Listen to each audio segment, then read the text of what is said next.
prepared for having their faces scanned to use social media.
Good evening, everyone, and welcome. Welcome to the podcast. Tonight, I have a very special guest, someone that needs really no introduction, Rukshan Fernando. How are you, Rukshan? I'm doing good, KOFY. Thanks for having me on, mate. And that introduction, that music was very hyped. I'm very pumped now. It gets the blood going. There you go. We had an eventful last couple of weeks, didn't we? UFOs, flying discs, flying all over New Jersey, Trump threatening war with Greenland and Denmark. Yeah. Also, Trudeau. I don't even know where to start. Definitely, 2025 has not. Yeah, 2025 has not disappointed in the least, and it's only been a couple of days in, and it's been quite hectic. I mean, if you're coming in from the holidays and you're seeing all these things go down as you start off the new year, it's almost like a new world in terms of, you know, the pace of how these things are happening. So it's been quite interesting, and for those of us who have been covering these events, it's been interesting as well. So as you'd know, KOFY, a lot of these events are happening overseas, but they do have an impact in Australia as well. So that Absolutely. is why you know, it's we're so connected now, so we can't avoid these things which are happening. Absolutely. I'm actually, that's a nice segue to Trudeau, because I don't think many, I could be corrected on this, but not many people have spoken about the impact that this could have on Australia. Because the fact is, the government that we have in Australia is Trudeau, Albanese is Trudeau 2.0. That's what he is. Our Labor government is very similar, if not identical, to the Liberal government of Canada. And the Trump administration, I mean, when Trump threatened, well, it wasn't so much a threat, he was going to carry it out on his first day, tariffs against Canada. That was really the final nail in Trudeau's coffin. His career was finished, and he resigned not long after he made that announcement. So we have this situation in Australia, and this is going to be a question, not a statement, where we have a government that's very similar to Trudeau. It's like a clone.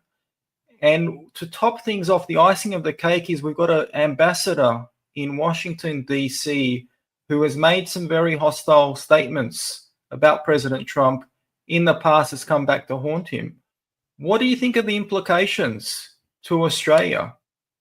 Yeah, I mean, look, we don't share a border with the United States of America, so we are a bit more distant in the thoughts of, President-elect Donald J. Trump. But you can see he doesn't hold back. and there is almost no limit in terms of how they will go after world leaders that don't really align with what his stated goals are. So he was very open to attacking Trudeau very publicly, almost to the extent of humiliating him. And that, of course, had repercussions for him within his own party in his own country. And his leadership and authority was really put to the test, and it didn't really stand that test as we're seeing today. Now, there's lots of other different factors involved for Trudeau himself, but you can see that the impact and the effect that someone like Donald J. Trump can have when he highlights your flaws. And like you said, with our ambassador to the United States of America, Kevin Rudd, he has a very checkered history when it comes to not only his comments on, not only his comments on the president himself, but also his just comments in general around U.S. policy that doesn't align with his worldview. And I don't know going forward how that's going to be helpful, particularly if, there are instances where, the relationship is tested. Definitely, a weak point would be someone like Kevin Rudd. It is so easy for Donald Trump to actually highlight him as a weak point, go after him, and almost, humiliate Australia on the world stage, of course, but also use it as a leverage. A lot of the things that Donald Trump does is to be able to, increase his position when he negotiates particular deals. The whole point of embarrassing Canada and putting them on notice when it comes to these tariffs and their relationship with trade is to put them on the back foot. And regardless of what people say about his methods, usually it seems to work. So, we don't want to find ourselves in that position in Australia. And we have a fairly, very good relationship with the United States of America, and it's a long-standing relationship that's supported by both our, Liberal Party and our Labor Party. So there's a lot of bipartisanship support for the deals that we have with America. So how badly it would be tested, it's hard to say, because we don't really seem to have issues where that Canada perhaps has with the United States of America. So, it just might come down to what happens in the future, and it's an unknown. But Kevin Rudd definitely is someone that is a weak point for Australia, and the inability of Albanese to recognize this also shows a lack of leadership from himself. They're ideologues, and I think Trump's advantage is he's not a career politician. That's a well-known fact. So he sees things through the perspective of a business person, and that's how he negotiates these deals. Where you have these career politicians like Trudeau, like Albanese, that have no real life experience. They've only been living a sheltered life within the world of politics and bureaucracy, and it shows. It really does show. And it doesn't appear that Albanese and Wong are going to act in the best interests of the nation. It appears that they're sticking by Kevin Rudd in this unfortunate dispute between the two countries that could have been avoided. What are your thoughts? Go on. Sorry. No, I was going to say Donald Trump is someone who fights with his gloves off. He doesn't care about getting a bit bloodied, and he doesn't have the gloves that the politicians normally wear, where they try to be very sensitive and careful about relationships, and they don't want to disturb this particular alliance and all these kind of things. Donald Trump doesn't care. He does not give a crap, for lack of a better description. So he goes all in on these attacks, and like you said, he comes from this cutthroat world of business where you sometimes have to take the gloves off and do what's in the best interest of your particular company, or whatever. And in this case, the company that Donald Trump is running, at least the way that I can describe it, is the United States of America. And if that means bashing Australia down and targeting a particular individual like Kevin Rudd, he will do that. He does not care. And we should take we should take these lessons that we're seeing already, how ruthless he's being in his pursuit, as a warning sign that this is the type of adversarial type of relationship he's going to have, even with his allies. And even more so, I think he's going to double down in the second term, because it's his last term. So he's going to go even harder. He's not going to have any constraints. I think he was a little bit constrained in the first term. He was taking advice from bureaucrats, from people within his party, and he was kind of handcuffed a little bit shackled. But this time, I think he'll be more unburdened by any of that, and we'll see him double down even more. But something strange, something bizarre has happened over the last 2 days. I'll actually play a short clip. This is in relation to Greenland. So it's Trump's statement in relation to Greenland and Panama, and I'll get your reaction. And the Panama Canal, so forth. Can you assure the world that as you try to get control of these areas, you are not going to use military or economic coercion? No. And can you tell us a little bit about what your plan is? Are you going to negotiate a new treaty? Are you going to ask the Canadians to hold a vote? What is the strategy? Yeah, I can't assure you. You're talking about Panama and Greenland. No, I can't assure you on either of those two. But I can say this. We need them for economic security. The Panama Canal was built for our military. I'm not going to commit to that now. It might be that. Look, I can understand Panama, right? I can understand they built that canal at their own expense. It's national security. It's vital for their economy. I get that.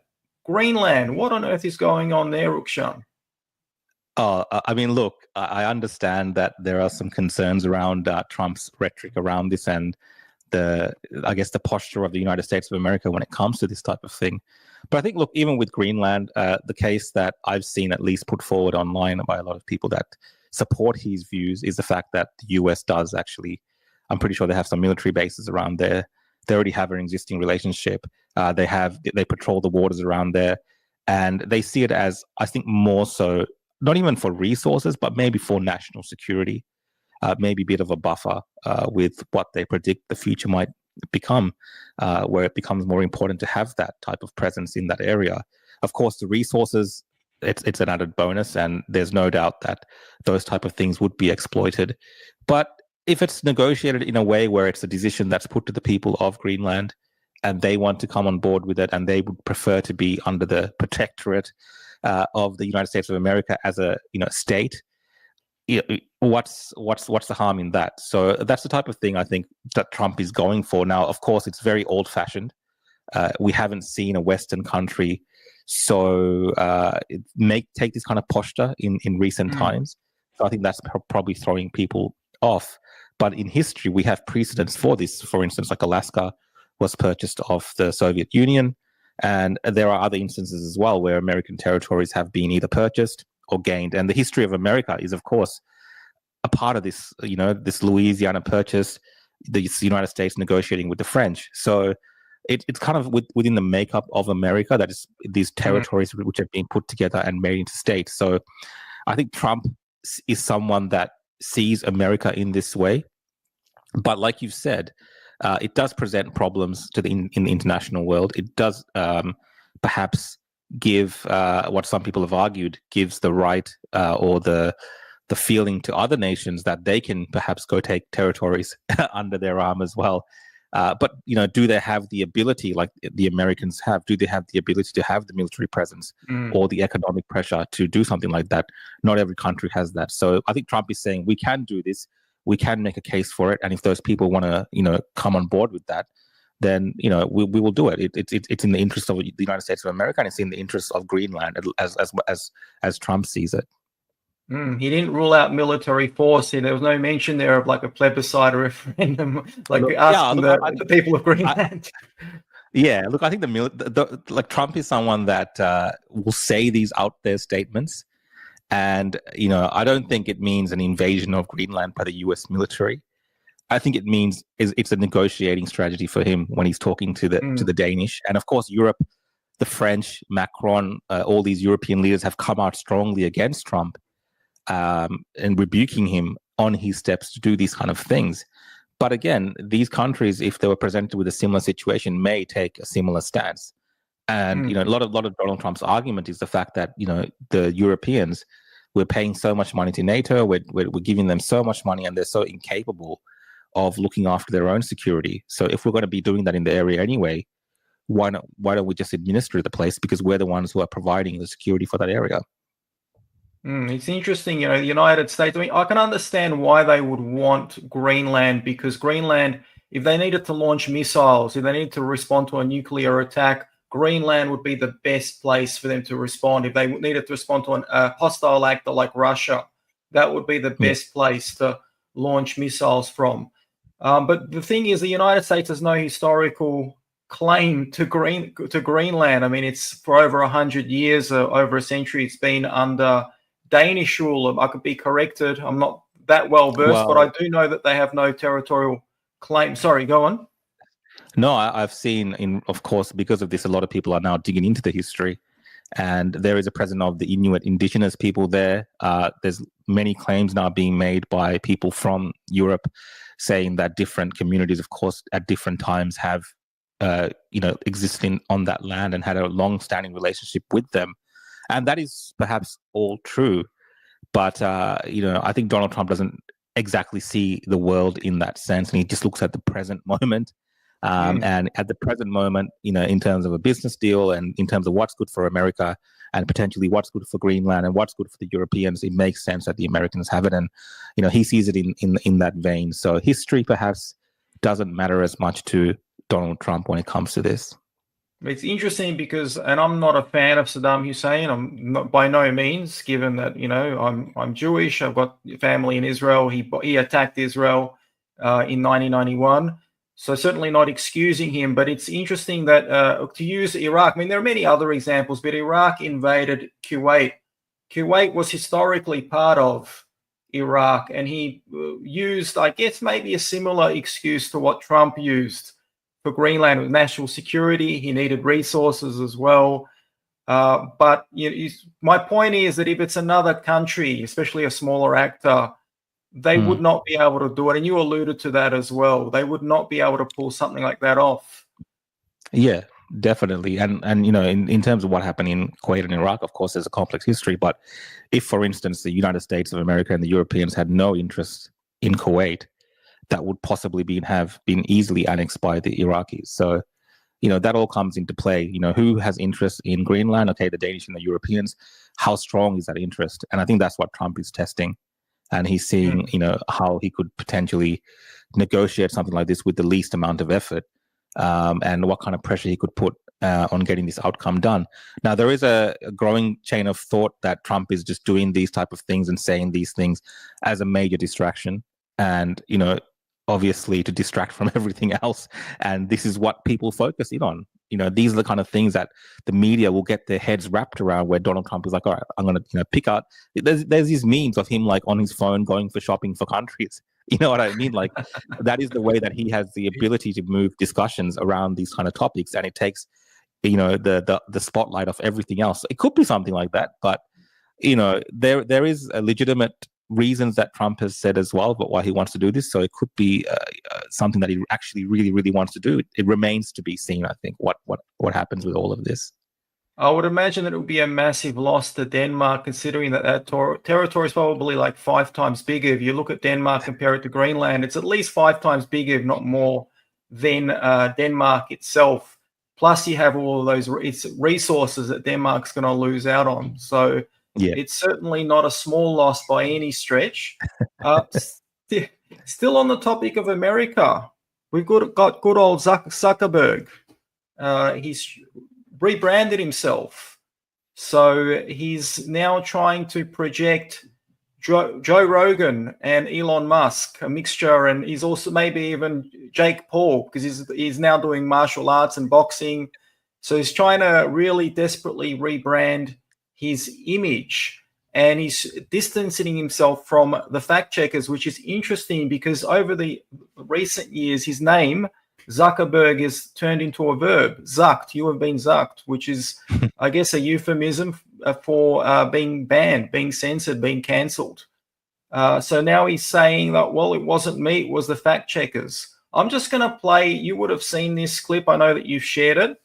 It's 4 minutes long, but I'm only going to play the last 30 or 40 seconds, and I want to get your reaction to it. Governments around the world, they're going after American companies and pushing to censor more. The US has the strongest constitutional protections for free expression in the world. Europe has an ever-increasing number of laws institutionalizing censorship and making it difficult to build anything innovative there. Latin American countries have secret courts that can order companies to quietly take things down. China has censored our apps from even working in the country. Okay, I'm going to stop it right there. I've got two questions. So the first one is, do you think he's being sincere here? No, I don't think he's being sincere. I think it's just the reality of the world that he finds himself in. And he's very publicly been excluded from the Cool Kids Club. And he's trying to, buy himself a seat at the table by doing what someone like him does, which is just, pretend. And of course, the extent of what he does in terms of changes might have a meaningful impact on online discourse and allow more freedom on Facebook and Instagram.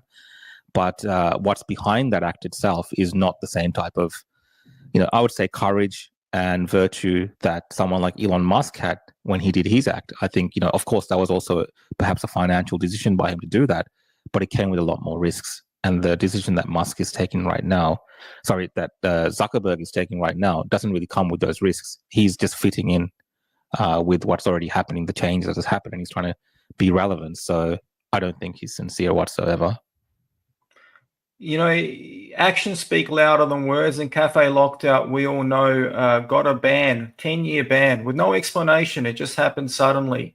And Michael Gray Griffith, who is an incredibly talented man, I would say he's the most censored person in Australia. It's no exaggeration. But if Zuckerberg was sincere, then I think for us, at least locally, that live in Australia, that know and, watch Cafe Lockout, that would be the litmus test to see how sincere he is. But I won't be holding my breath for that. But he said something interesting as well. He didn't mention Australia by name, but he mentioned Latin American countries and other countries whose governments engage in censorship. And he pledged that he would work together with the Trump administration to push back against these countries. What do you think will be the implications here for Australia, where we have Albanese trying to push censorship laws? Yeah, definitely. I think it's an admission by Zuckerberg that the limits of what he can do as an individual is really in relation to the United States of America in terms of Meta. So a lot of these changes he's discussing, I know it's being discussed, in Australia, and people are excited about it, but it only at the moment applies to the United States of America. And how that trickles down towards the platforms, usage in Australia is yet to be seen. We did see when it was the other way around, when it was very pro-censorship Facebook, that all that trickled down into Australia. But the difference here is that, like you noted, Australia is the current leanings of the government is very pro-censorship, and Australia has its own way that is trying to control information, and there is a clash there for sure. And he didn't mention Australia by name, but we are at the forefront of many of these types of censorship mechanisms through technology, through digital identity that we're trying to build out through the government, through legislation. So there is going to be a bit of a loggerheads there between Australia and the US when it comes to this issue. And again, it's not going to come down to Zuckerberg. It's going to come down to how effective the Trump administration is reining in the Europeans especially, but also Australia. Australia tends to be a country when it comes to technology that follows the lead of other countries, in particular Europe. So depending on how Trump, how effective he is with getting Europe to take the knee when it comes to free speech, I think that it will impact Australia as well. We do tend to be followers, even though we're trying to, pretend right now that we're, this country that's leading the way when it comes to misinformation, disinformation. It's things which are not even necessarily required that Australia is trying to attempt to do. It's just like crazy out there things that the government's doing on a population which is fairly not engaged in politics. So it's easier for them to get this type of legislation through. And we don't have the protections that they have in the United States of America when it comes to free speech. So it's much easier to legislate for these type of things. And that's why you see Australia getting away with it. It's not because we're ahead of the curve and all these type of things in terms of trying to fix these issues for the world. It's just the easiest target is Australia, countries like New Zealand, countries like Canada, where fundamental rights around free speech are not so ingrained within the psyche of the nation itself. So Donald Trump, again, I think will have to lead the charge in changing this discussion.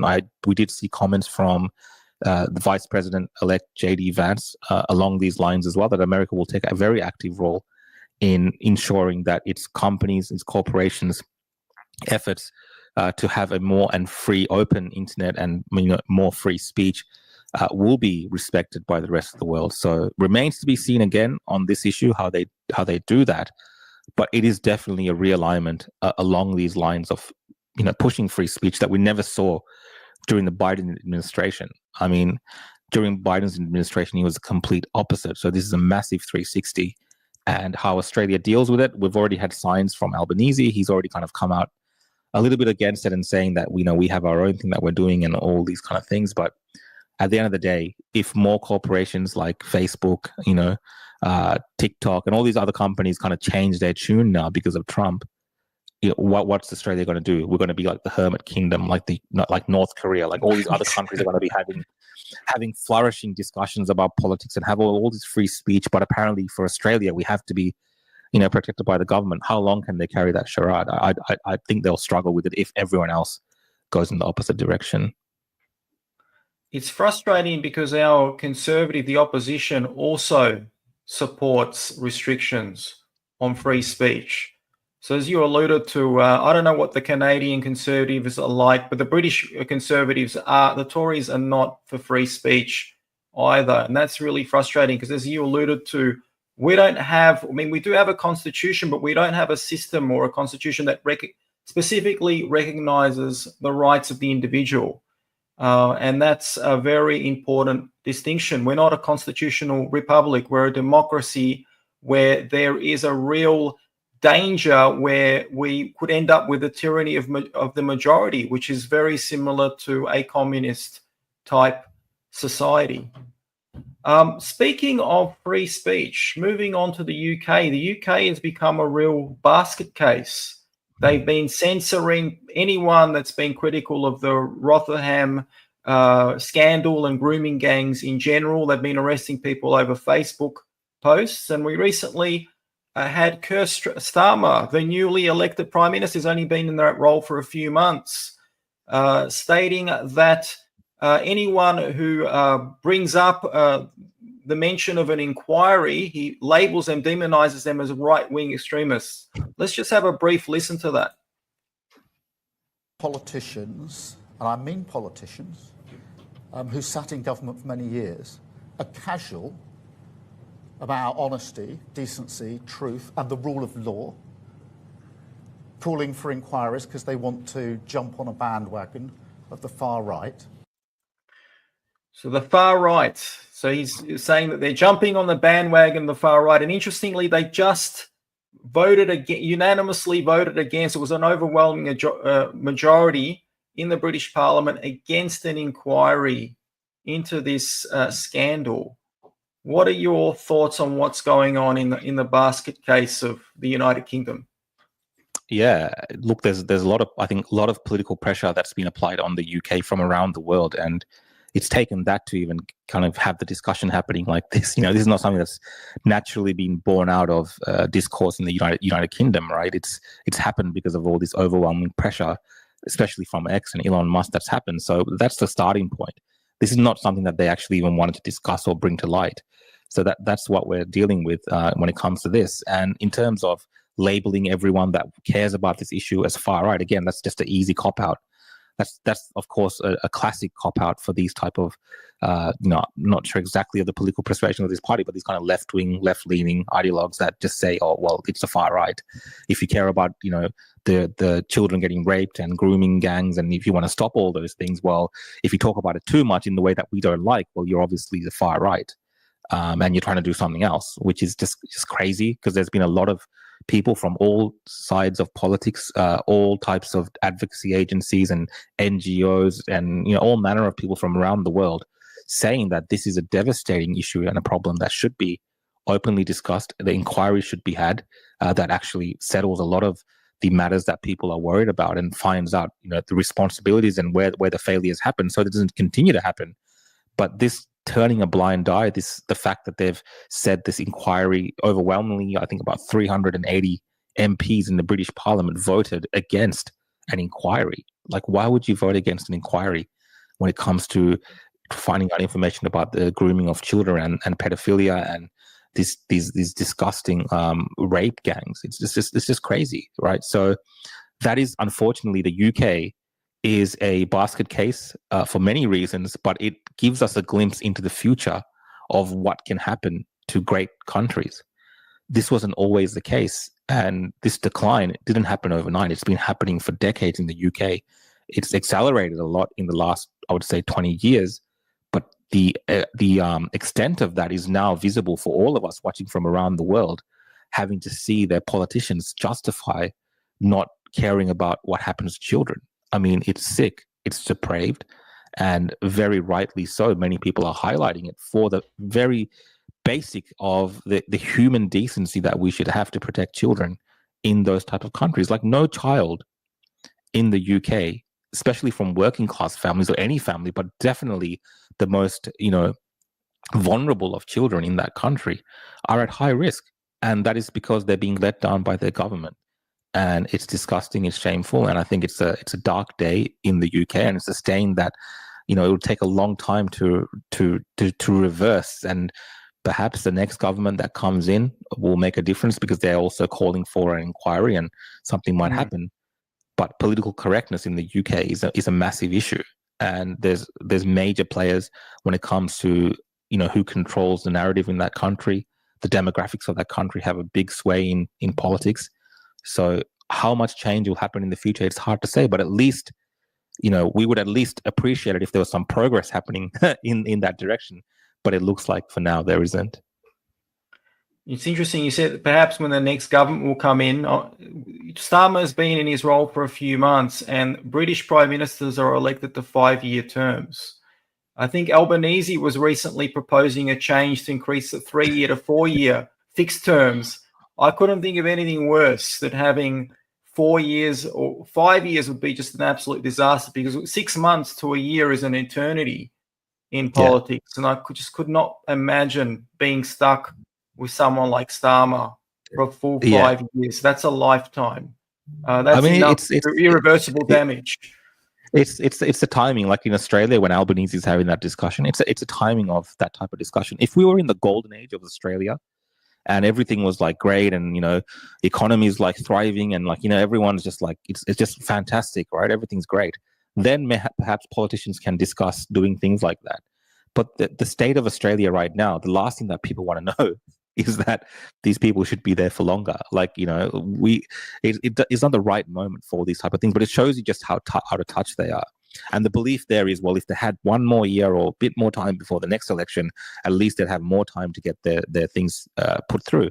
The truth of the matter is, if there were actually good politicians, the good political parties that were delivering on maybe not all of their promises, because in politics it's difficult in democracy when you have opposing sides and you've got to get things passed through.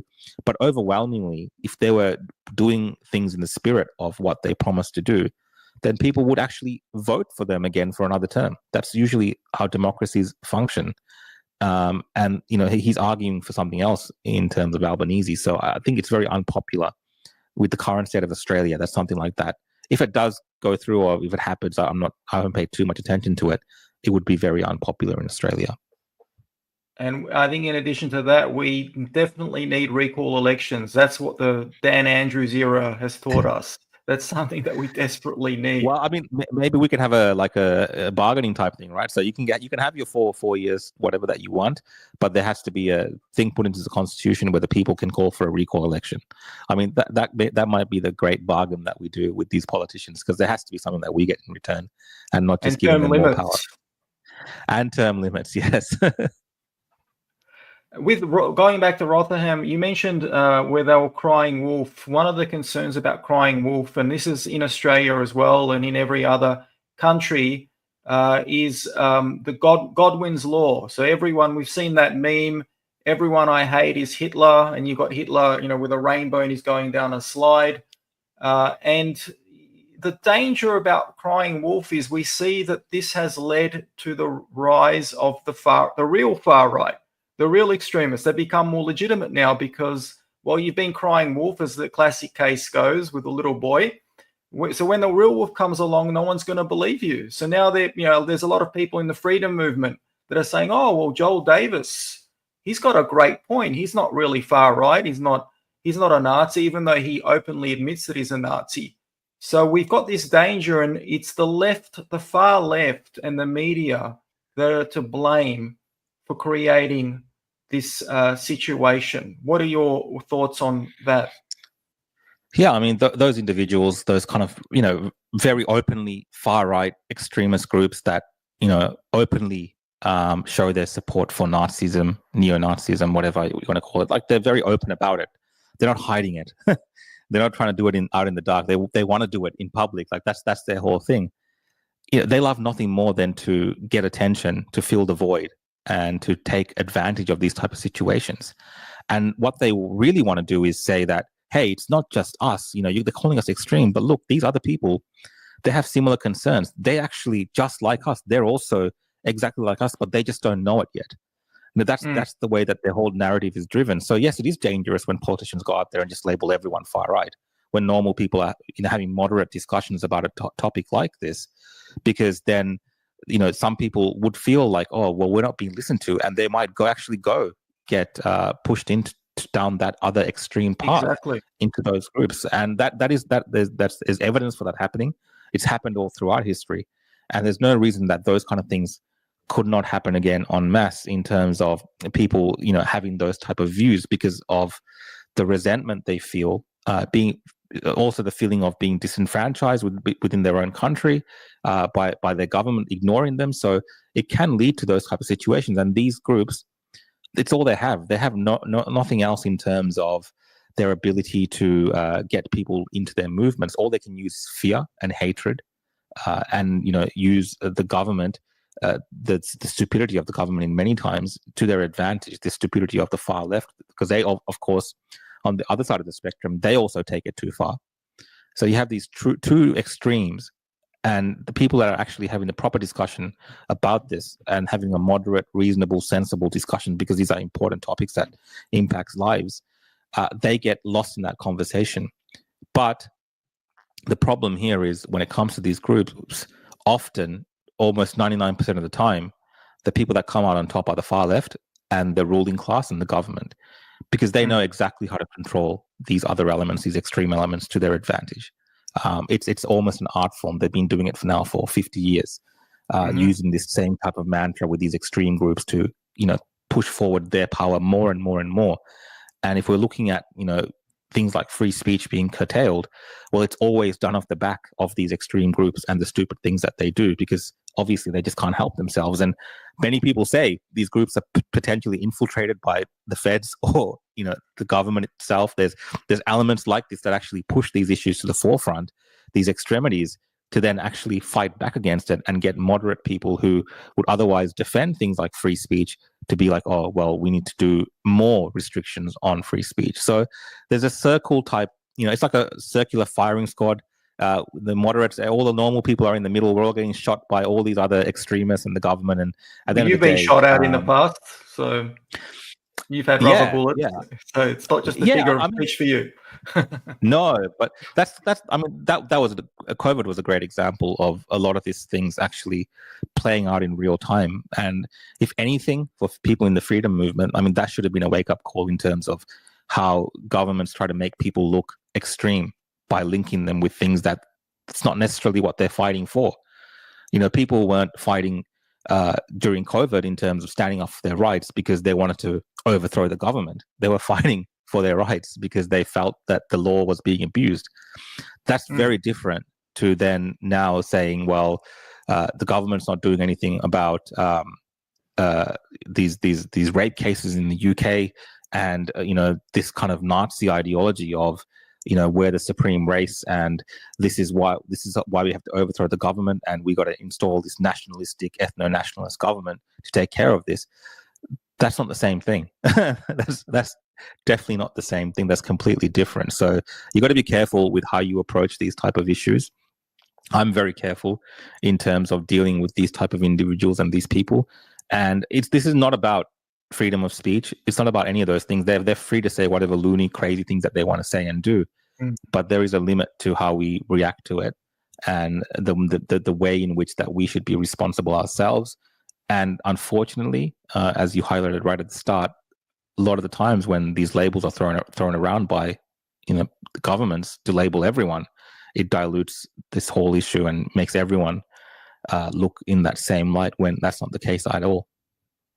I think the left, you mentioned before how the far left and the establishment have are potentially using these far right actors as pawns, but I think at the same time they've been doing it for the last 50 years, more so in the last couple of years post-COVID. But I think that they're running a risk. They're also gambling because they could potentially create a monster, Frankenstein, that they could easily lose control of. And I think there is that chance, especially where there's this unity in the centre-right parties, the conservative parties, like we're seeing now in Victoria and Australia, that the far right might come in and fill in that void and could potentially, and we're talking about neo-Nazis, full-blown neo-Nazis here, could become a mainstream political force in Australia. I think there's always that danger.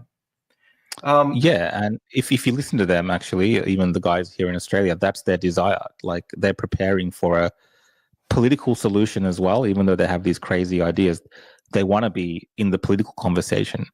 And I think we're kind of opening the door to some of these groups by the manner in which it's being dealt with at the moment. And I guess the non-serious way that it's being discussed in the public as well. I think it all kind of feeds into what they're attempting to do, which is normalize their extremism and be like, this is just how it should be.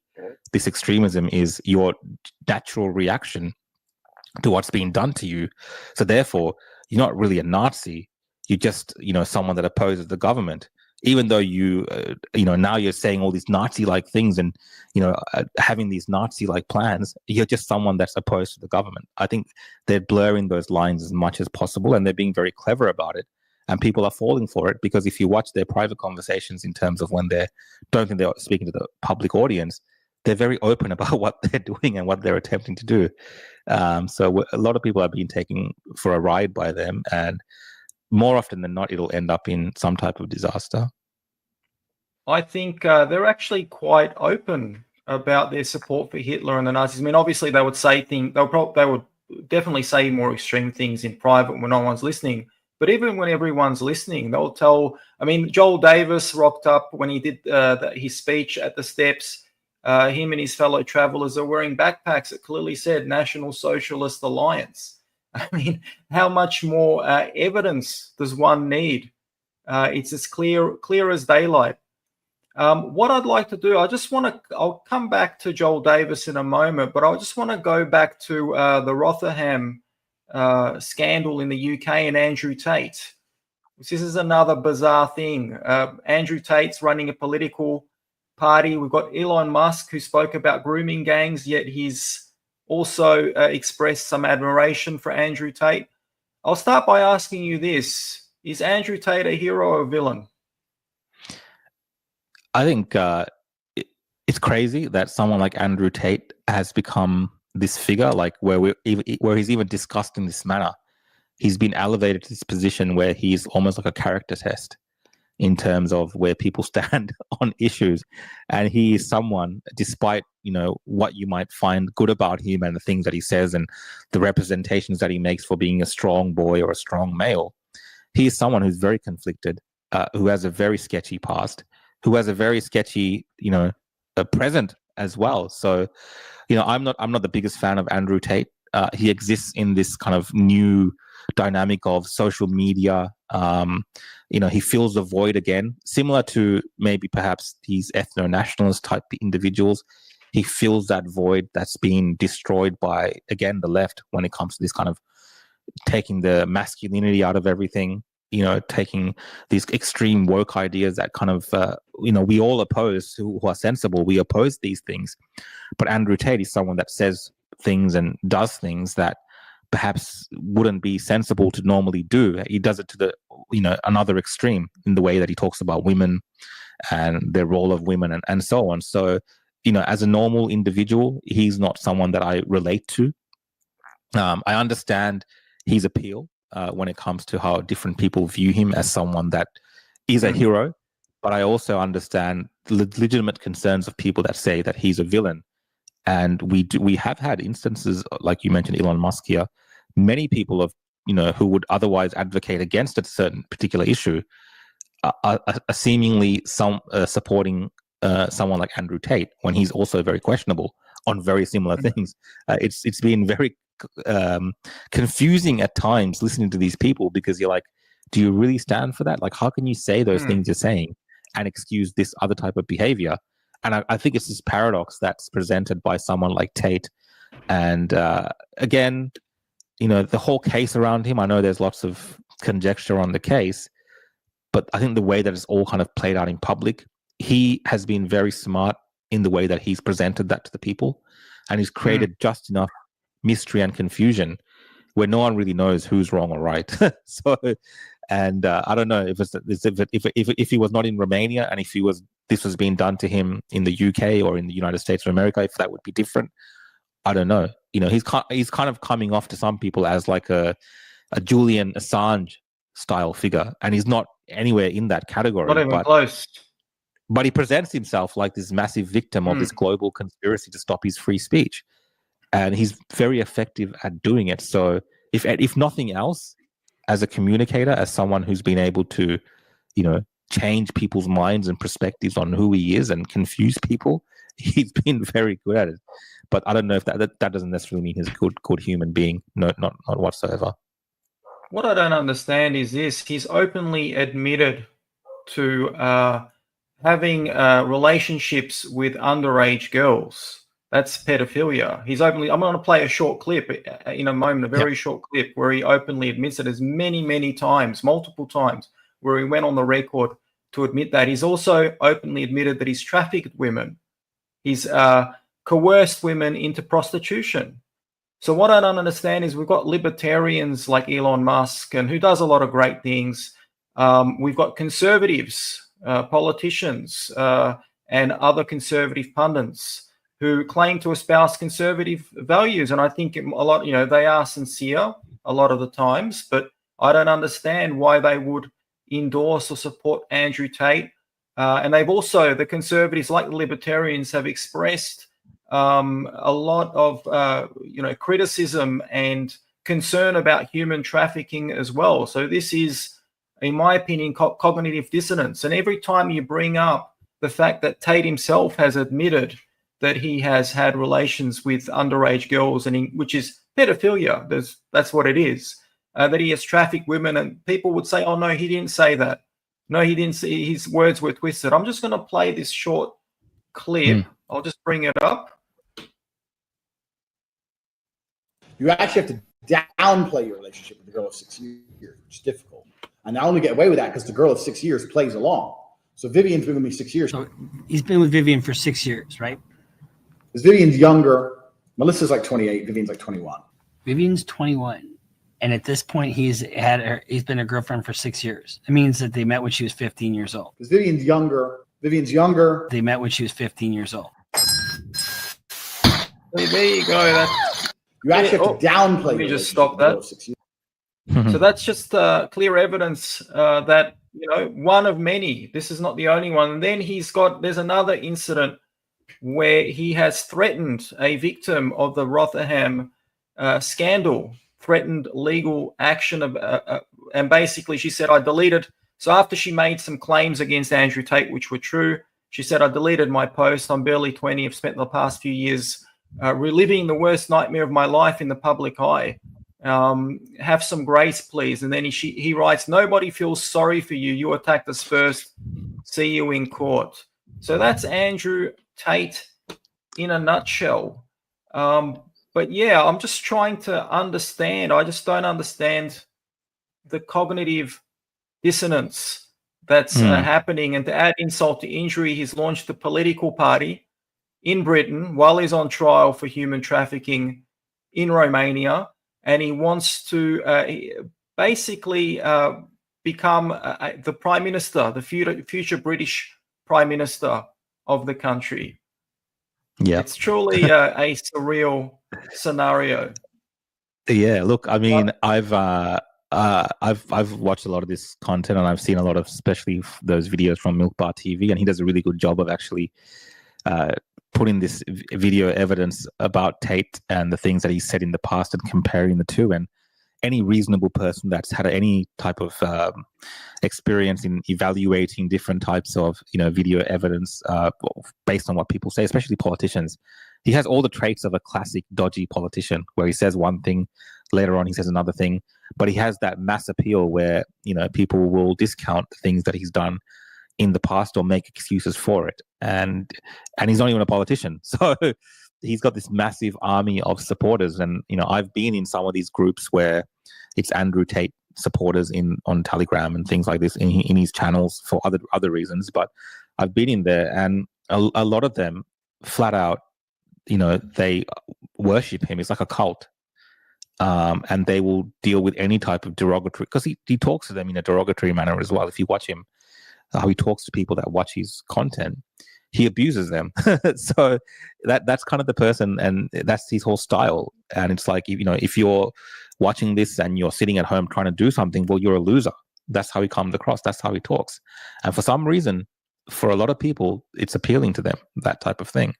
So they go ahead with any story that he concocts, anything that he says, they go ahead with. If he attacks a rape victim, in this time a victim of these grooming gangs, people go with it. They're like, oh well, she said that, she shouldn't have said that to Andrew Tate. That's her fault. Like, that's the whole attitude. There's no kind of moral high ground or anything like this. It's just the lowest depravity when it comes to those type of things. And in this instance, at least, I'm seeing a lot more people call him out on this, and they're also calling out the fact that he's someone that always is changing his positions. And for a while there, I don't know if he still is, but he converted to Islam, and now it looks like the way he's talking like a Christian nationalist, and he's going to deal with get rid of the Islamists and all these kind of things from the UK. He's just all over the place. I think everything he does is calculated. Everything he does, he's like a showman. It's for attention. He increases the people that follows him. He increases his wealth. Of course, putting himself in the spotlight when he's in Romania helps him perhaps get out of that position that he's in. Like, I think he looks at everything first about himself, and it's very obvious to anyone that's paying attention. Now, people will say, well, he's successful, he's done this, he's got this much stuff happening and all these things, whatever. Like, there's plenty of people who are as successful, if not more successful, than Andrew Tate, who don't speak in the manner that he does. And they have great lives, and they have great wisdom and great knowledge to give men and young boys and all these kind of things. They're out there. It's just he's doing it in such a manner that it's fitting into the type of world that we live in. And when you talked about, how can people look at stuff like human trafficking that happens in the West on these kind of platforms that Andrew Tate was talking about? He's talking about these, these webcam girls and all these kind of things and businesses he was running. Well, if you look at the modern West, what do we have? We have a society that idolizes people who are on OnlyFans. We have a society that, has women as a career pathway that's discussed sometimes, is like, oh, well, you can go and study a degree, or you can go do an OnlyFans. Like, this is the type of society. And there are people that excuse the exploitation of women in the West by saying, well, it's a part of our modernity that we have, gotten so much freedom that it's a woman's choice to do those things. So it's not necessarily human trafficking in the same way. So I think with those gray areas and, treating it like a business, and, and his talking is just about the bravado of trying to appeal to people like, I was able to do this to the women, and, you got to treat them like that to run this business. They see it in that manner. So they don't actually look at it the same way they look at the exploitation of women in other countries by, the same type of evil, perhaps, because it's happening on a different type of, system that we think is evil, when many people would perhaps look at something like people being exploited online on things like OnlyFans as the same type of exploitation and human trafficking. So it's just that paradox. And I think we're having a hard time as a society grappling with where we're at as human beings in the modern world in the West. Going back to our friends Joel Davis and the white supremacists, they made a statement about Indian immigrants, how they have a preference for certain types of immigrants over Indian immigrants, and you made a statement in response to that. I just want to play the clip, and then I'll just get your reaction to that clip. On the foundation of a white majority. As soon as that white majority is overthrown, particularly if it's like overwhelmed with Indians, everything about the fabric of our society changes. I mean, already like crime rates are fucking going up and up and up and up every year. Look at the statistics, break-ins, rapes, everything, murders. But with Indians, it isn't even about the crime rates. That's more like Africans and Pacific Islanders and shit like that are out of control.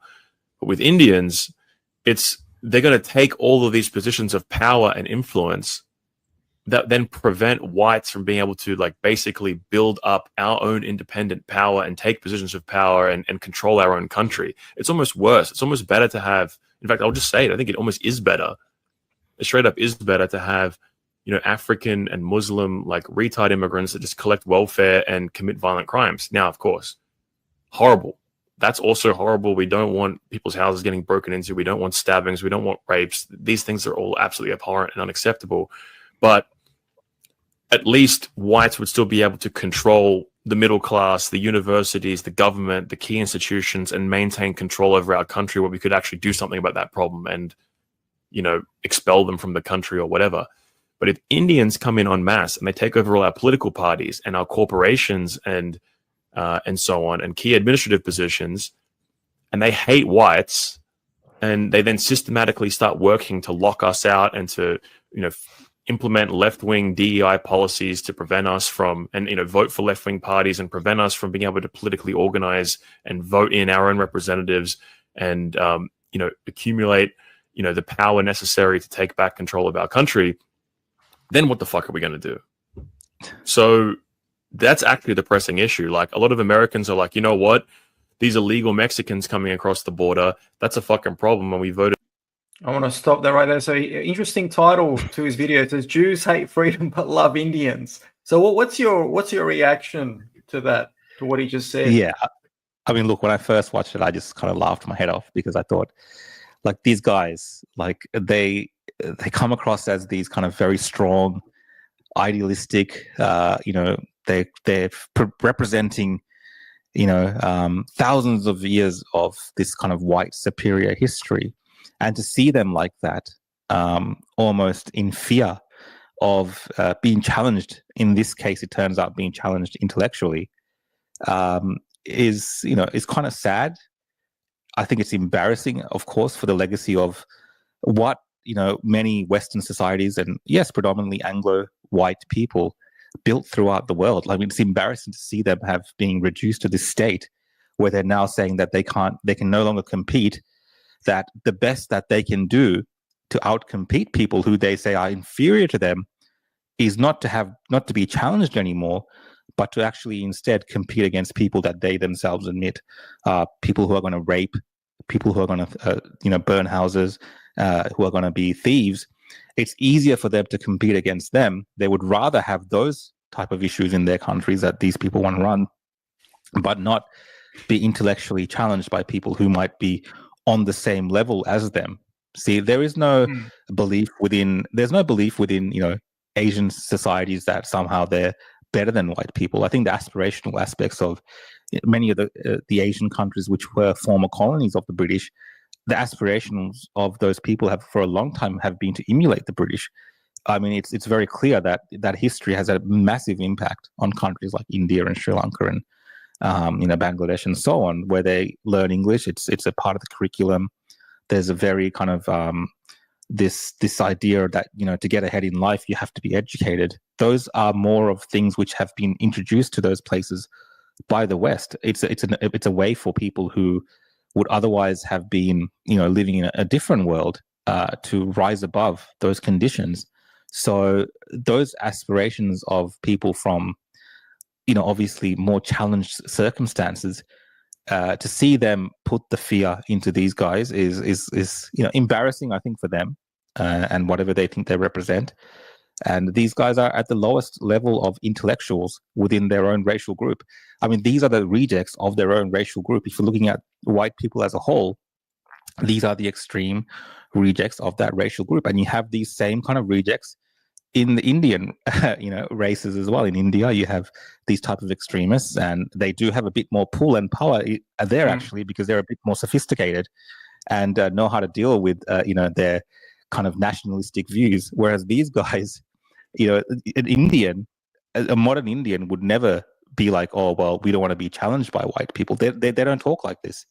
They talk in the manner that it's not a challenge for us anymore. We can, through our own hard work, we can be at the same level. Whereas this modern white male, his whole idea is, well, they're going to come in, they're going to go to Harvard, they're going to study hard, and they're going to be in power and all these kind of things. Well, that's the world has moved that way. We had the Prime Minister of the UK was Indian, Rishi Sunak. We had the First Minister of Scotland.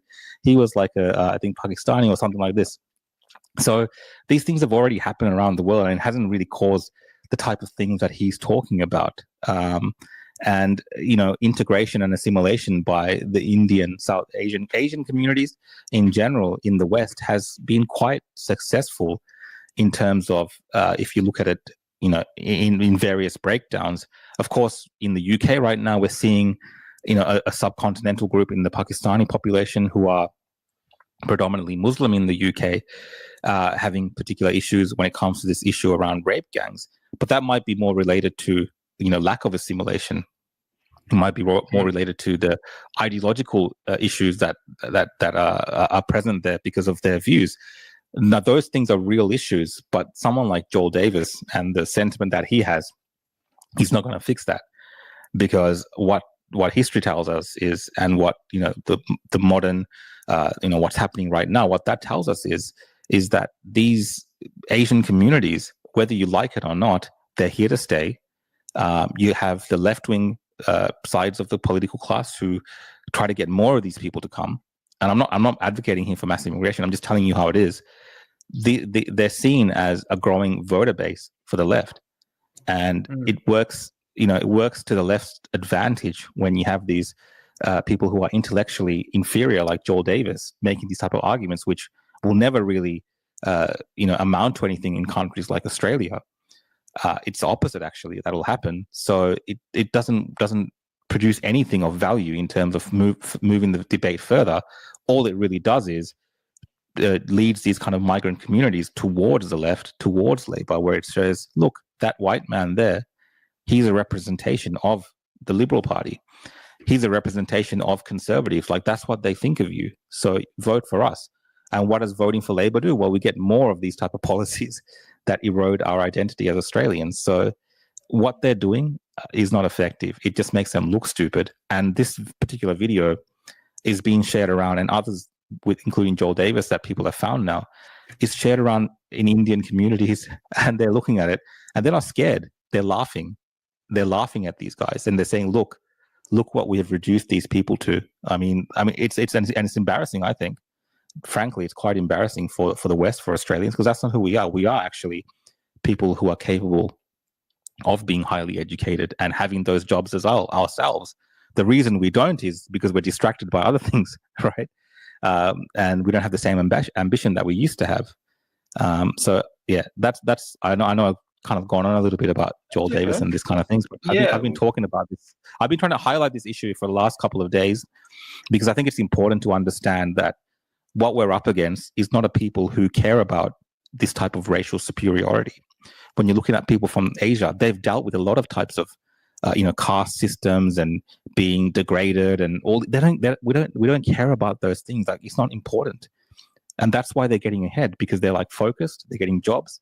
Yes, they're working in communities. They do all those things and they get ahead. They buy multiple homes, and it's all done, very legally. I know there's some dubious issues with education systems and international students and all these kind of things, but for the most part, the Indian population in this country is not represented in the crime statistics. They pay their taxes. They buy multiple homes. They put homes out to rent, and you can go down streets and you see multiple Indian restaurants that they buy businesses. It's the same as the Chinese community here in Australia. They're very industrious. You've seen how much they've contributed to Australian society, as well as in terms of owning businesses. They do it in a different way.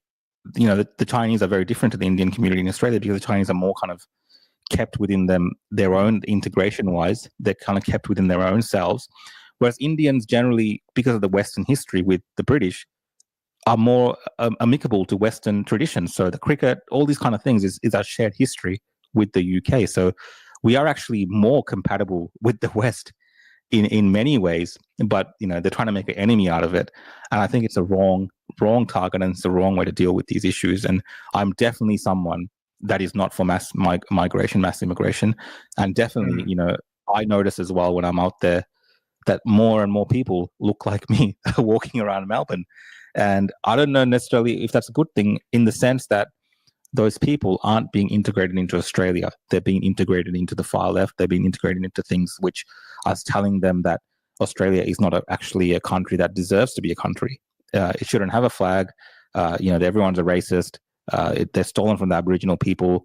These people are not people that you should be aspiring to be like, and you need to, you're better than them. And I think that's, of course, the wrong type of approach to all of this that's happening right now.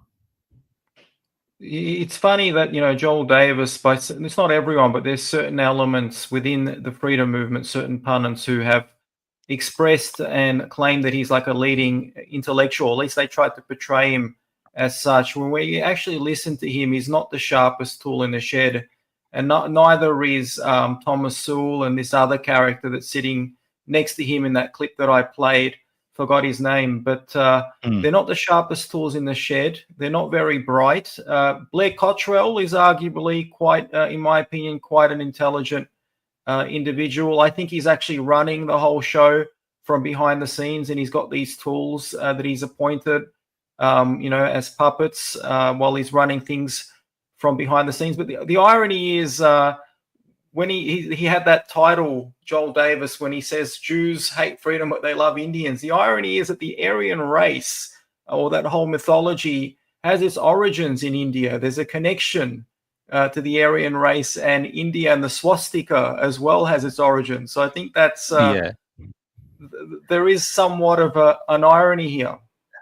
I mean, but look, there's a bit of an irony, definitely. I don't want to go into it too much about even a little bit in the Sri Lankan history as well.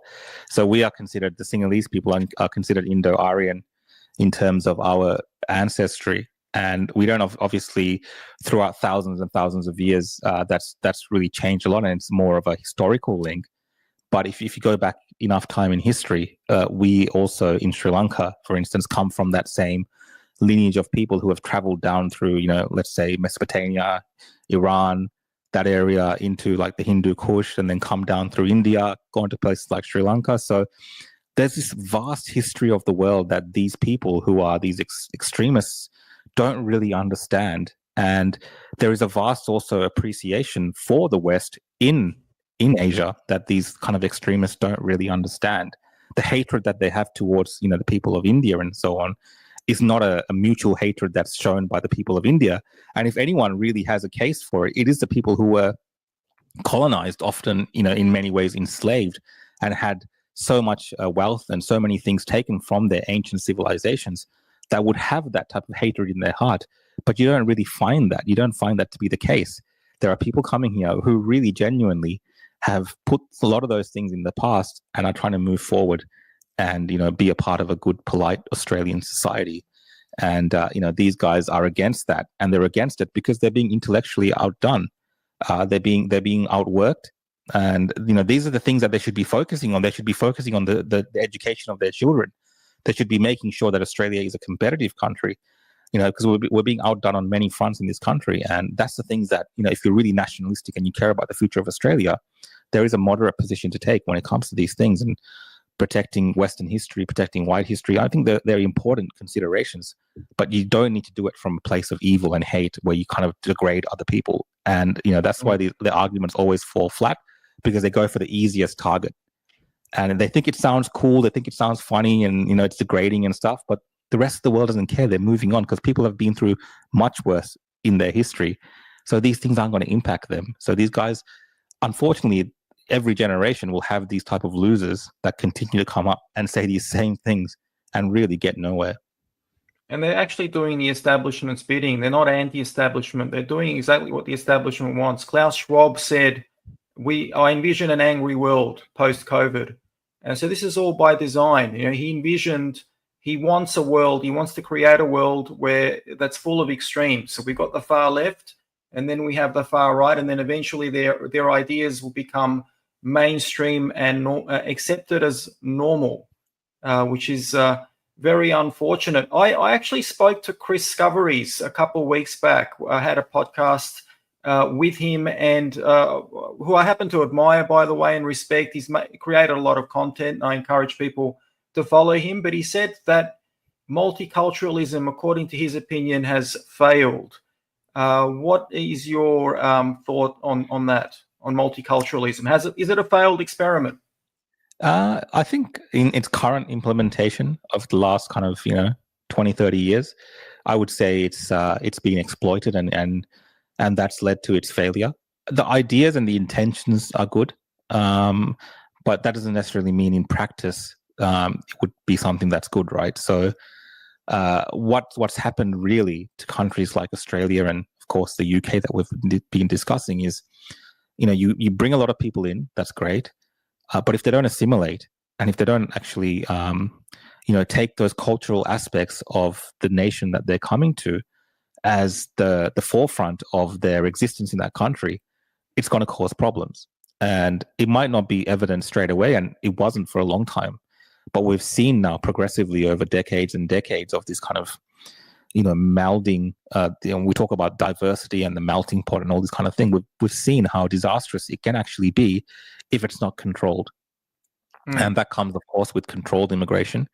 And having smart immigration, obviously, opening your borders, yes, it sounds like a great thing. And there's times in history where you need people to come from different parts of the world, or maybe a war necessitates that there's going to be refugees, whatever. Like those things happen, and the West has always been very accommodating, especially countries like Australia. They've always pulled their weight. It's all great. But if you're going to bring people in and they're not going to assimilate and they're not going to accept Western culture, then it's a problem. I think that's where we're seeing these issues really creep up. And, for instance, if someone comes here, it's great. We have religious freedom. We have mosques, we have people of the Jewish faith practicing, we have Hindus practicing, we have Buddhists. I mean, we have everything in Australia, and they all have their own temples and all places of worship. And, it's all great. It's good. It's great, whatever. That's all fine. But that with that freedom of religion, often, if it's not, we pride ourselves in having freedom in the West, but I think it gets abused, and there's weaknesses to that. Yeah. And that's what we've seen happening over a long period of time. And that's, I think, where people's concerns have been raised, because not all cultures are equal. That's right. And it's not racist. And it's not racist to say that. Not all religions or ideologies are compatible with the West. And it's not wrong to say that. For instance, I don't believe Hinduism or Islam is necessarily compatible with the Western way of life. Hinduism maybe has elements where they don't really, care about what other people, who comes to their religion. I think that there's an element of that, whereas Islam is very different. I think it's more of a religion that wants to attract more people. So eventually you're going to have clashes within society where you have this kind of, superior belief system that, is above everything else. And you're living in a society where there's no kind of guardrails in terms of what's acceptable. And eventually you end up having clashes and questions about identity. And when Australia itself has no culture, has no identity, and I know people, get angry with me for saying this, but modern Australia, of course there's an Australian culture and identity, but it's being challenged all the time, is what I'm trying to say. We're being told all the time that there is no culture, there is no identity, that everyone's, a colonialist, that were the settlers, they're all evil. James Cook was evil. The British were evil. Everything they did was evil. Everything is genocide. We've got to reject all of that, and we better rather embrace these other things, which, if you look at their histories, it's the same kind of things that happened. The conquest it may be of even the worse, world, arguably even worse. Yeah, I mean, if you look at the history of Islam, or even the history of Hinduism, and in some parts, and the Sikhism, it's all in kind of warfare and conflict and conquest and fighting. We live in a world where we admire, like, for instance, like Genghis Khan as this kind of great person, but if you look at the history of what he did, it's not that great. and it's not great the way that he did it, right? But we look at him like, whatever. He's like a historical figure, and that's and Alexander the Great. Yeah, but we look at James Cook in Australia, we're like, oh, well, he's evil. Like, we can't be related to that whatsoever. Like, we can't accept that history, and that's how the world was, which is crazy. So those things have obviously led to Australian identity culture, the kind of Western traditions and values being eroded. And again, it's being done on purpose. I agree with that. It's being done by the political class, the media, the far left, conservatives, even in Australia, because sometimes they're weak to defend these things. And eventually what happens is the more dominant cultures and identities fill that void, fill that gap. And those identities and cultures and ways of life that want to dominate in a society will rise as a consequence of that. And then you do have friction in society. And I think that's what you're seeing in the UK in this instance. How it's translated over to Australia in terms of the immigration debate with Indians, I think that's more of an impact of the number of people that are coming to this country, and maybe not completely related to that. I think people are blaming that population for the lack of jobs, lack of housing, things like this. So that's kind of very defensive in terms of looking at our country first. So it doesn't really come from those type of cultural issues where things are changing, the identity is changing because of people trying to impose their religion or culture. But there is that possibility that over time, if you do have millions of Indians in here in Australia and these kind of Hindus, and there's no opposition in terms of an Australian identity and culture, yes, parts of the country will change. That it's just like natural kind of selection type thing happening, right? If there's no opposition, if there's no competition, if there's no competing idea of what Australia is, something has to fill that void. And these other cultures who are more stronger, they end up taking that place. So what Chris Covery said in a roundabout way that I eventually got to the point, there is a lot of truth to what he's saying, but I think the discussion around it is not nuanced enough. I think the problems of trying to deal with it are not nuanced enough. And just to take up more time, Kofi, I don't know if I'm going over time, but no, you got the floor. There was recently I saw this whole commotion about One Nation, and they had this kind of Indian Sikh candidate. I don't know if you've seen. Yes, I have. And there was and it's kind of created this kind of whole confusion around, Pauline Hanson, One Nation, her history of what she said. But I think that's, really honestly, that's a reflection of the kind of times that we are in now. And it is a recognition of the way to move forward. Australia is not necessarily about skin color. It's not necessarily about, the settler history and, who came on the convict ships. I mean, those things, of course, are important, but I think it's really down to how we can, as a country, even a country of immigrants, can come together to create the kind of Australia that we want to live in, that is a reflection of our past, of our history, but also the aspirations of what we want to be in the future. And that is the reality, because the side that you're up against, which is, again, for me, the far left and the left and all these people, they're very progressive. Their idea is, let's just we don't even need to have Australian culture. Let's just have, this Hindu thing that they're doing. That's great. Let's do that. That's progressive. That's what we're up against. And that's more appealing to migrants who aren't being, educated in the benefits of a Western way of life, in the benefits of a Western tradition. We're living in a country, in Australia, a traditionally Christian nation, where people don't go to church anymore as much, where the people who are growing up have no connection to religion and the foundational roots of the Western world, which is the Roman Catholic Church and Christianity. There's none of those connections. But the immigrants, they're all very religious. They're very rooted in that religious history, and that gives them tradition, that gives them a connection that other people growing up in this country, the Western kids and the fifth and sixth generation Australians who might be from immigrants, that they don't have anymore. And again, that weakens a society. Unfortunately, that's the truth. All throughout history, it's been shown that weakens a society. And we don't want to become this kind of left-wing paradise where it's all about diversity and DEI and multiculturalism. I don't believe in any of those things. I don't believe in that happening at all. I don't want to import, everyone from India here. I don't believe in those things. I think we have to create a country where the people who are here as citizens have the best opportunities, the best possibilities, the best outcomes for their children.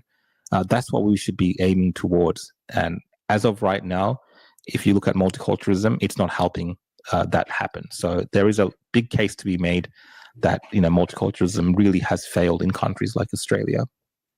I think people make the mistake by saying or assuming that multiculturalism is a novel idea. It's been around since time immemorial. If you look at history, there are exceptions with various hermit kingdoms But overall, most empires, most countries were multi-ethnic, multi-religious, people living side by side. They weren't always successful, but there were times where it was successful. United States, it was for a period before Biden and Obama started to open up and Bush as well, by the way. They opened up the borders and they invited all these immigrants via the Mexican border. But for a long time, it worked. And I think the issue is not multiculturalism per se, as you said and alluded to yourself. It's an attack on the national identity. If you have a multicultural society where the immigrants, where there's controlled immigration, where you invite skilled workers, where there's a need for those skilled workers to be there, where you have a genuine shortage of skilled labor, and you need those people in order to benefit and grow the economy. So provided that they come in and they learn the language, they learn to respect the country and the host nation, then it could work. The issue is when the left, the far left, the ideological left, is deliberately subverting the host nation and then using multiculturalism, or not so much multicultural per se, but flooding the whole place with immigrants, with unskilled people that are going to just come in and take advantage of the system, and it's all done deliberately. That's where the problem lies. Yeah, no, I agree, and they're seen as a massive voting bloc as well. So this is like a way of securing votes in the future. I mean, and like I've said this story a few times to other people. Like my parents, for a long time, they just voted Labour because they weren't really involved in the political discourse that was happening in this country. But when they came here as skilled migrants in the 80s and 90s, that's the party that was in power, the Labour Party, and they have fond things to say about Paul Keating and Bob Hawke and stuff, because they're the people that they think is responsible for their ability to come here. And the left really works on this type of idea of immigration, where let's do these things, let's protect immigrants, and let's go above and beyond for all these type of things, because they will vote for us. They look at it in those terms, and they're right in their approach. And the problem with conservatives really is they've not been able to embrace this change that has happened over. They should have done this ages ago. Now it's almost too late. We're doing catch up, and it's harder now to get people to come towards the conservative side of politics, because at the end of the day, a prosperous Australia, a healthy Australia, a great economy doesn't just benefit the historic white Australians, the settlers who built this country. But it also benefits immigrants that are here, because when new people come in, it also impacts their prospects of buying a house, their prospects of getting a job. So mass immigration is actually bad for everyone. It's just a poor policy. Mm-hmm. But the only way that it can be challenged is through better policy and smarter considerations. And the only way that's going to happen is when you have people who, regardless of race, color, ethnicity, whatever, are voting for the politicians and the policies that will actually fix the country. And right now, the way that it's actually lined up and the way that it looks like into the future, it's actually looking even more disastrous. And, the things that people are talking about today, I don't think they understand. In 10 years' time, 15 years' time, Australia will not be recognizable as a country. The Australia that is going away. And it's not being done on purpose, in the sense that these immigrants are doing it on purpose to you. They have no idea. They're just coming because it's an opportunity. Yeah. But the other people behind the scenes who are kind of running all the plays in their mind and the numbers and figuring out how they can maintain power, well, yes, for them it's all calculated. It's all a risk worth taking, because they can ensure that power base continues to grow for them into the years ahead. And unfortunately, I think it's going to be very hard to reverse the path that we're on, and it's only going to take a lot of hard work from not just white Australians, but I think many immigrant Australians to actually recognize, how bad it is for Australia not to have an identity and a very hardcore Australian culture that we should all be proud of. It's very important that we have patriotism and these type of things to defend ourselves against what's to come, because we haven't seen the worst of it yet. And Rukshan, to wrap up, is there anything else that you would like to share with our audience? Any final words of wisdom? I think I've talked a bit too much today, so probably no more words of wisdom. I've gone off on a tangent on this issue. But I'm very passionate about Australia, and I want to keep Australia as like the Australia that I remember from the 90s. And it must be the same for other people, like, that grew up in the 80s and the 60s and the 70s. Like, whenever you look back to your past, you're like, oh, those are wonderful memories and wonderful times. And it was so different. And I think I have that same kind of relationship with, even as an immigrant, of what I remember Australia as. So, when I'm talking about these issues, like, I'm coming from that same kind of place. You might see me a bit different to a white Australian, but I have those same type of ideals and that same kind of wanting to make sure Australia keeps its identity, because this is what who we are, is this great Western country that's got this very short history, but we've achieved so much, and we don't want to ruin that in such a short time. And it can happen. It took a couple of 100 years for Australia to get up to where it is, but in another 200 years we might be not in that much of a great place. So I will keep fighting for those things. I know, Kofi, that you do, and Cafe Locked Out, they of course fight for these kind of things as well for Australia. And there's many of us that speak, within the freedom communities as well, that believe in these things. Yes, sometimes we kind of go wayward, and these other people, they say things that might sound more appealing at that time, but we should always just pause for a second and really think, what's the best possible outcome and the best solution that's realistic to achieve, and how can we get there? So that's my departing words today, Kofi. And Rukshan, it's been a pleasure to have you on. You're a very hard guy to pin down. Will we have you back again? Yeah, I'll definitely come back on, man. Just let me know. Well, I'll hold you to it. So if Thanks, you haven't, Kofi. guys, everyone that's watching, if you haven't done so already, I'm sure all of you, most of you are following Rukshan. So if you haven't, please follow him on X, formerly known as Twitter, Facebook, Instagram, Telegram, Rumble. Are you on Rumble, YouTube? Have I missed anything? Yeah, I'm on Rumble, YouTube, Odyssey, and my website, www.realrukshan.com. So, and it's the same handle, at the Real Rukshan, for all of those platforms. Is that right? Yeah, same handle everywhere. Terrific. And guys, if you can also follow, I'm sure you have, some of you might not be, follow Cafe Locked Out on Twitter, on X, on Facebook, on Rumble, not on YouTube. It's the most censored podcast. Make sure you follow and support Michael's work and share it far and wide. Thank you for watching, everyone, and God bless you.